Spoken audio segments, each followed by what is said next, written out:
Kemal Dervis, welcome to WPC TV.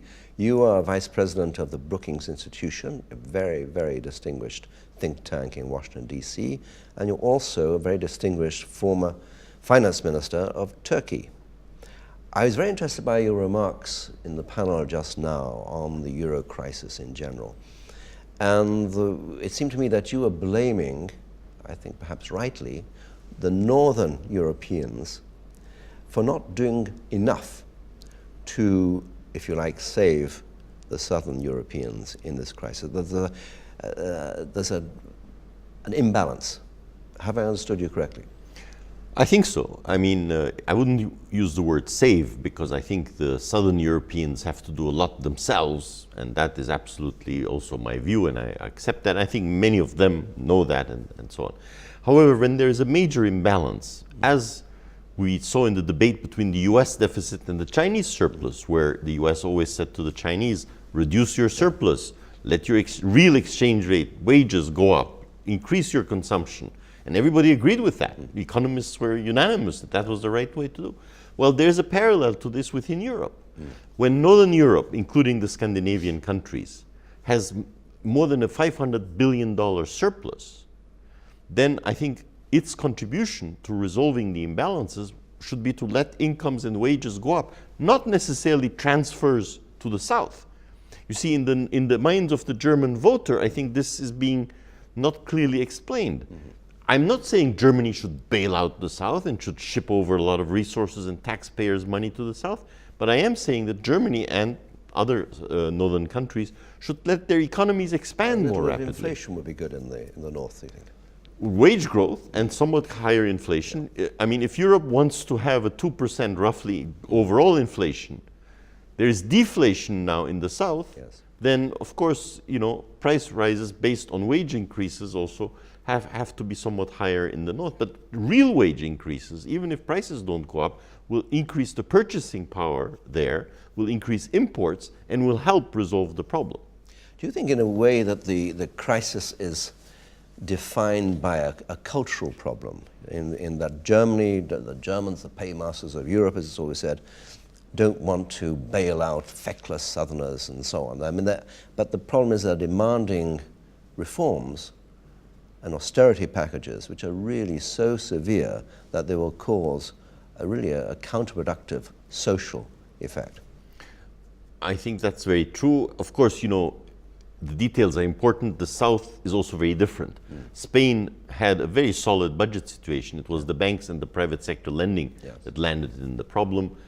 Greece had a serious public sector deficit and public sector practices problem, tax collection issues. So things are somewhat different.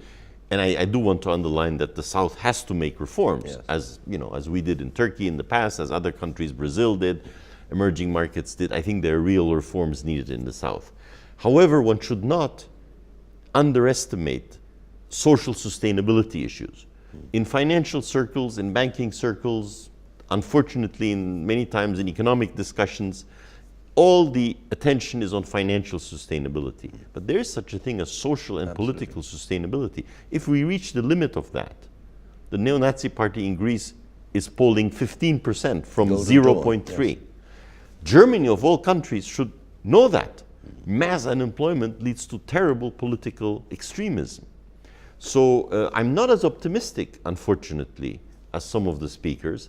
I think Europe is still in the middle of this crisis. The fact that some bond auctions are marginally better, while the social situation is deteriorating, while unemployment is going up, while in some countries, such as Spain and Greece, youth unemployment is up to close to 50%. Yes. I don't think one can talk about the end or even the beginning of the end of the crisis. I mean, it's pretty obvious now that the Eurozone is hardly an optimal currency area. Does it survive with its present membership, or do you think Brexit is inevitable? Well, I don't think it's inevitable. I think Europe has the resources to act. As I mentioned during my remarks, the Eurozone actually is running a significant balance of payments surplus, current account surplus. But political decision-making is needed. Even if you look at the US.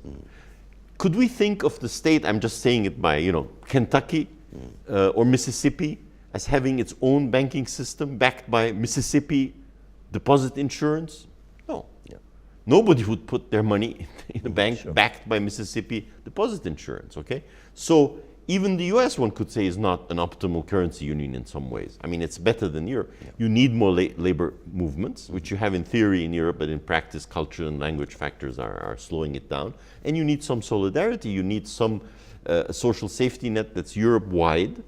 If Germany and others, such as Sweden, want to reap the benefits of a big market without protection against their exports, with stable exchange rate, with peace, then they have to realize that those regions that benefit from greater economic dynamism, as they have, due to many factors, at times when there's a crisis, have to help the others. There may be other times when some transfers will go the other way. So in a monetary union and in a political family, there is need for solidarity.